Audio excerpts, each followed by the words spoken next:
उस देश का जो इंटरनल पॉलिटिक्स है वहां जाके इंटरफेयर करते हैं। लेकिन ये भी सच है जहां उनका फायदा नहीं होता है ना वहां यूएस जाते भी नहीं। और ये भी सच है जिस देश में जाके वो इंटरफेयर करते हैं उसके बाद उस देश को या तो तोड़ देते हैं या तो बर्बाद कर देते हैं। अपना स्वार्थ हो गया, अपना फायदा हो गया, उसके बाद वहां से हटो और उस देश को या उस सोसाइटी को बर्बाद करो। लेकिन उस समय वेस्ट और यूएस का तरफ से जो रवैया था ऐसा था कि मोदी जी को इस वक्त रसिया नहीं जाना चाहिए। कहा था ना, जेलेंस्की ने ट्वीट भी किया था। ये सारा जो खेल है ये पहले से हो रहा। 2.5 साल मजबूत सरकार था, इसीलिए डिसीजन लिया था हम रसिया नहीं जाएंगे तो यूक्रेन भी नहीं। कहना कि हम अगर जीत के आएंगे हम पाकिस्तान के साथ डायलॉग करेंगे, हम आर्टिकल 370-35 को वापस लाएंगे। देखो पहले तो मैं जम्मू एंड कश्मीर का लोगों को ये बता दूं, ये उमर अब्दुल्ला का दादा से दादा परदादा कोई भी फिर से जन्म होगा ना वो नहीं ला पाता। किसी बाप का हिम्मत नहीं है कि आर्टिकल 370 और 35 वापस स्टेट गवर्नमेंट। तो ये जो चेन है ना डीप स्टेट का, एक तो आपका जो सरकार है उसका ऊपर प्रेशर बनाना, फिर विपक्ष का जो लीडर है वहां जाके आप पॉलिटिकली इन्वॉल्व करना कि भाई आप ऐसा करो ऐसा करो। जो आपका सर्च है अंदर में जो लिंक है अब वहां सीआई को एक्टिव करवा देना। इसी तरह से ये लोग काम करते हैं। नमस्कार साथियों, आप सभी का एक बार फिर से स्वागत है। तो साथियों आज का दिन में भारत का जो पॉलिटिक्स है, इस पॉलिटिक्स का अंदर यूनाइटेड स्टेट्स ऑफ अमेरिका का जो दखलंदाजी है जिसको कहा जाता है डीप स्टेट, तो क्या सही में यूएस का आज का दिन में हमारा देश का पॉलिटिक्स में इंटरफेयर हो गया है, या डायरेक्ट या इनडायरेक्ट? ऐसे यूएस का इतिहास तो है ही, दुनिया का हर कोने में ये जब भी जाते हैं ना उस देश का जो इंटरनल पॉलिटिक्स है वहां जाके इंटरफेयर करते हैं। लेकिन ये भी सच है जहां उनका फायदा नहीं होता है ना वहां यूएस जाते भी नहीं है। और ये भी सच है जिस देश में जाके वो इंटरफेयर करते हैं उसके बाद उस देश को या तो तोड़ देते हैं या तो बर्बाद कर देते हैं। अपना स्वार्थ हो गया, अपना फायदा हो गया, उसके बाद वहां से हटो और उस देश को या उस सोसाइटी को बर्बाद कर दो। तो क्या आज का दिन में भारत में भी ऐसा कुछ करने के लिए यूनाइटेड स्टेट्स ऑफ अमेरिका कुछ षड्यंत्र या हमारा मौजूदा जो सरकार है सेंट्रल गवर्नमेंट उसको फंसा रहा है या मजबूर कर रहा है? तो इसी विषय में आज का ये वीडियो है। आप वीडियो एंड तक देखिएगा, साथ में आपको आज ये भी रियलाइज हो जाएगा जब आपके पास पावर होता है, यानी जब वोट करने का, मतदान करने का जब आपके पास राइट होता है, जब आप किसी को बहुमत नहीं देते हो, मजबूत सरकार और मजबूर सरकार दोनों में क्या फर्क होता है ये भी आज आपको समझ में आएगा। तो वीडियो एंड तक जरूर देखिएगा। तो लास्ट 2.5 ईयर्स यूक्रेन और रसिया का जो ये वॉर है आज भी चल रहा है, ये रुकने का नाम ही नहीं ले रहा। लेकिन आपने ये 2.5 साल में एक बात जरूर नोटिस किया होगा कि हमारा जो सेंट्रल गवर्नमेंट है ये न्यूट्रल रहा, ना ही वो यूक्रेन को सपोर्ट किया ना ही वो रसिया को सपोर्ट किया। लेकिन ये भी सच है कि रसिया हमारा एक मित्रता देश है, हमारा साथ रसिया का एक मित्रता है, डेकेड से चलता हुआ आ रहा है। तो हम कहीं ना कहीं रसिया का साथ है। जो ट्रेड होता है, ये जो ऑयल खरीदना होता है, हाल ही में मोदी जी गया 2030 तक कोई बिजनेस पॉलिसी बना के आया, आगे भी ऑयल हम उसी से खरीदेंगे, तो ये चलता हुआ आया है। लेकिन 2.5 साल जो देश यूक्रेन के जाने के लिए कभी सोचा नहीं था, जो देश यूक्रेन ने जो ये साइन करवाया था ना पीस स्विस कॉन्फ्रेंस, जहां रसिया बॉयकॉट कर दिया, हमने भी कहा कि हम साइन नहीं करेंगे अगर यहाँ रसिया नहीं आएगा तो। हालांकि और काफी सारा देश वहां नहीं आया था, यूएई वगैरह भी नहीं आया था, लेकिन हम भी वहां नहीं किया। लेकिन ऐसा क्या हो गया उसी बीच की मोदी जी ने कहा कि नहीं, मैं इस बार इलेक्शन जीतने के बाद अगर मैं रसिया गया हूं तो मुझे यूक्रेन भी जाना पड़ेगा। आपने देखा होगा जैसे मोदी जी यूक्रेन गया, जेलेंस्की को मिला, उसके बाद निकल के आया, जेलेंस्की ने स्टेटमेंट दे दिया कि भारत को रसिया से ऑयल नहीं खरीदना चाहिए। और इसी का कारण ये लड़ाई बढ़ रहा है, क्योंकि हम जो पैसे से ऑयल खरीद रहा है उस पैसे से रसिया का इकोनॉमी बढ़ रहा है, तो रसिया स्ट्रांग बन रहा है। दैट मीन्स वो यूक्रेन का सामने लड़ाई लड़ने के लिए ताकत जो उसका स्ट्रेंथ है ना वो बढ़ रहा है। ये बकवास है, लेकिन हाँ इसको कहा गया है कि भाई तुम ऐसा स्टेटमेंट दो, क्योंकि जिस समय मोदी जी रसिया गया था पिछले 2.5 साल कभी मोदी जी यूक्रेन जाने के लिए नहीं सोचा था। रसिया से वापस आने के बाद मोदी जी यूक्रेन गया। क्यों गया? यही होता है इन्फ्लुएंस। आपने देखा होगा मोदी जी जिस समय जाके रसिया का जो व्लादिमीर पुतिन से मिल रहा था, इनफैक्ट मोदी जी को इस पर अवार्ड भी दिया गया था, रसिया का जो सर्वश्रेष्ठ अवार्ड है वो मोदी जी को दिया गया है। लेकिन उस समय वेस्ट और यूएस का तरफ से जो रवैया था ऐसा था कि मोदी जी को इस वक्त रसिया नहीं जाना चाहिए। कहा था ना, जेलेंस्की ने ट्वीट भी किया था। ये सारा जो खेल है ये पहले से हो रहा है। 2.5 साल मजबूत सरकार था, इसीलिए डिसीजन लिया था हम रसिया नहीं जाएंगे तो यूक्रेन भी नहीं जाएंगे। हम रसिया को खुलेआम सपोर्ट नहीं करेंगे तो यूक्रेन को भी नहीं करेंगे। लेकिन इस बार जब आपका मजबूर सरकार बन गया तो आपको कहीं ना कहीं सरकार चलाने के लिए आपको ऐसा डिसीजन लेना पड़ता है। चलो अगर रशिया में गया, लोगों ने ये बोला कि मुझे यूक्रेन जाना चाहिए, मैं जाके आता हूँ। ये जो डिसीजन आया, ये जो डर है कि भाई चलो लोगों ने सवाल उठाया तो जाके आते हैं। हालांकि डिप्लोमेसी है, जाना पड़ता है, इसके लिए कोई प्रावधान नहीं है, जहां जाना चाहे जा सकता है। लेकिन जो 2.5 साल एक देश एक स्टैंड रहा कि हम वहां बोलेंगे भी नहीं, जाएंगे भी नहीं, तो अचानक ऐसा क्या हो? तो वही होता है डीप स्टेट का इन्फ्लुएंस। ताकि ऐसा प्रेशर आपका ऊपर क्रिएट कर दे तो आप मजबूरन आपको ये डिसीजन लेना पड़े, नहीं अब तो मुझे जाना ही पड़ेगा। क्योंकि आपका माइंड में ये भी एक सवाल आ जाता है ना कि आज दुनिया में जो जियो पॉलिटिक्स है, इसमें अगर बहुत नजदीक वाला आप एक एग्जांपल उठा लीजिएगा, वो मिलेगा आपको बांग्लादेश। बांग्लादेश में हाल ही में क्या हुआ, ये हर किसी ने देखा। क्यों हुआ? क्योंकि बांग्लादेश का जो एक्स प्राइम मिनिस्टर थी शेख हसीना, उन्होंने खुद कहा है कि जो सेंट मार्टिन आइलैंड है, ये एक गोरे ने मुझे कहा था कि ये आइलैंड आप मुझे दे दो, हम वहां एक नेवल बेस बनाएंगे, इसका बदले में आपको आपका देश का जो इलेक्शन होगा जीत हासिल होगा। लेकिन शेख हसीना ने मना कर दिया, जिसका परिणाम आज शेख हसीना को खुद अपना देश छोड़ के भागना पड़ा। पूरा पॉलिटिक्स से वहां खत्म कर दिया। इसी को कहते हैं डीप स्टेट का इन्फ्लुएंस। और यूएस का इतिहास है, अपने ऐसा इतिहास पढ़िएगा, बहुत मिलेगा आपको। काफी सारा देशों को उन्होंने तोड़ा है, तो शायद इसीलिए मोदी जी वहां गया।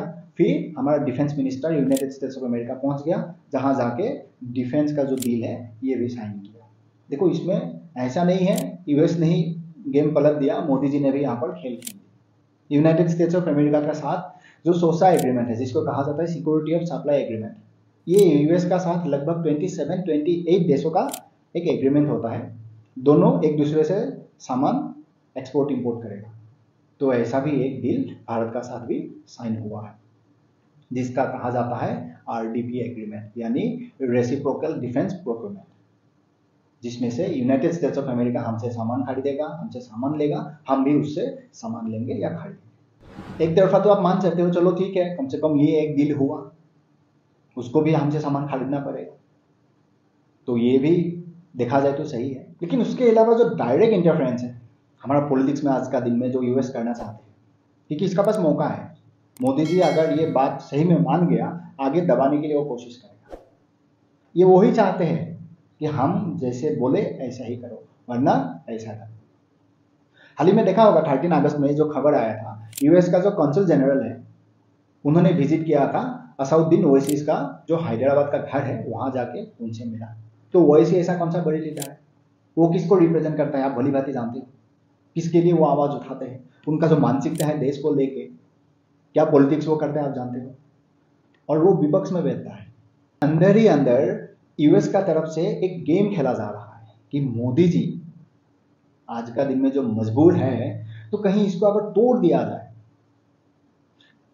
सीआईए का फेवरेट या यूएस का फेवरेट किसी एक आदमी को उस कुर्सी में बैठा दिया जाए देश का प्राइम मिनिस्टर बना के, तब क्या होगा, वो डायरेक्टली इंटरफेयर कर पाएगा हमारा पॉलिटिक्स में। आज का दिन में हो सकता है डील हो रहा हो कि मैं ये करूंगा तो आपको भी ये करना पड़ेगा। जैसे मोदी जी वहां गया, राजनाथ सिंह जी वहां जाके साइन कर दिया। लेकिन ये बिल्कुल नहीं चाहेगा ना यूएस कि नहीं, हमें ऐसा डील नहीं चाहिए, हमें ऐसा चाहिए जो हमारा ही बात सुने। तो यहाँ गेम कैसे इजी हो जाता है मैं आपको समझा देता हूँ। उधर ओवैसी को मिला, और इधर अंदर एक गेम चल रहा है कि यूएस जो सीआईए है उनका जो काम कर रहा है, ये बेसिकली जो साल्ट्स है उसका साथ जुड़ा रहता है। तो आंध्रा में जो बैप्टिस्ट चर्च है, वहां उनका कोई ऐसा इंडियन पॉलिटिक्स को लेके कोई ऐसा कुछ चल रहा है कि आंध्रा का तरफ से अगर चंद्रबाबू नायडू को जो सपोर्ट है मोदी जी से हटाया जाए, दैट मीन्स मोदी जी का सरकार गिर जाएगा, तो यूएस के लिए इजी हो जाएगा। तो ये प्रयास किया जा रहा है। देखो आपको लगता होगा यार बैप्टिस्ट चर्च है वो तो धार्मिक स्थल है, लेकिन इसी धार्मिक स्थल का जो फायदा है ये यूनाइटेड स्टेट्स ऑफ अमेरिका का जो ये सीआईए है ये उठाते हैं। वहां पर वो लोगों से मिलते हैं, बातचीत करते हैं। उसी बातचीत के दौरान वो पूरा जो गेम है, भाई तुम्हें इतना पैसा दिया जाएगा, तुम ऐसा करना, तुम उधर जाना, तुम उसको जोड़ना, ये पूरा गेम चलता है। तो अंदर में ऐसा भी एक गेम यूएस ने चालू कर दिया। और हाल ही का देख लो लेटेस्ट जो है, जम्मू एंड कश्मीर में यूएस का जो डिप्लोमेट है वो जाके किससे मिला, उमर अब्दुल्ला।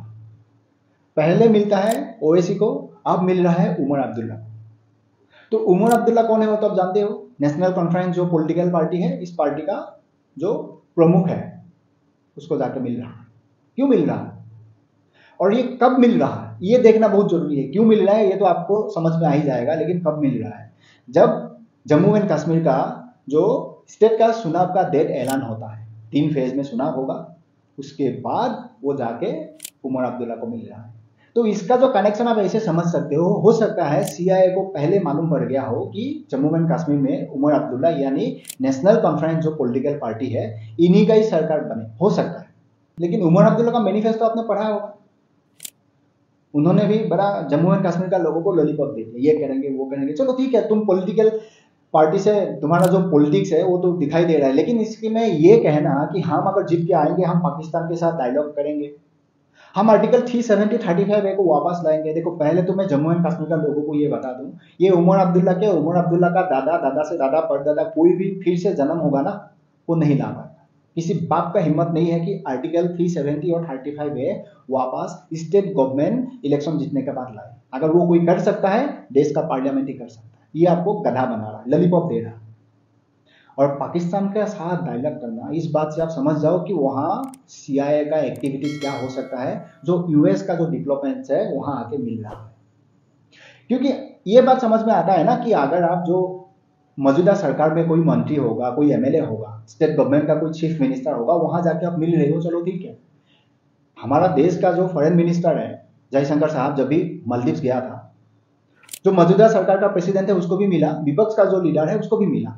तो आपको समझ में आया है कि गया तो एक विजिट में दोनों से मिल के आया, लेकिन US का डिप्लोमेट जाके फिर वहां अब्दुल्ला को मिलना, जो पाकिस्तान का बात बोल रहा है, बात करेगा, आर्टिकल 370 फिर से लाएगा। क्योंकि आर्टिकल 370 35 लाना, वहां आतंकवाद का जो गतिविधि है वो बढ़ जाना। तो ये जो चेन है ना डीप स्टेट का, एक तो आपका जो सरकार है उसका ऊपर प्रेशर बनाना, फिर विपक्ष का जो लीडर है वहां जाके आप पॉलिटिकली इन्वॉल्व करना कि भाई आप ऐसा करो ऐसा करो। जो आपका सर्च है आंध्र में जो लिंक है, अब वहां CIA को एक्टिव करवा देना। इसी तरह से ये लोग काम करते हैं। और उसके बाद जो सामान्य से सामान्य लोग हैं वो धर्म के नाम पर बिगड़ जाते हैं। जो पॉलिटिशियन लालची होता है वो पावर या पैसे के लिए बिगड़ जाते हैं।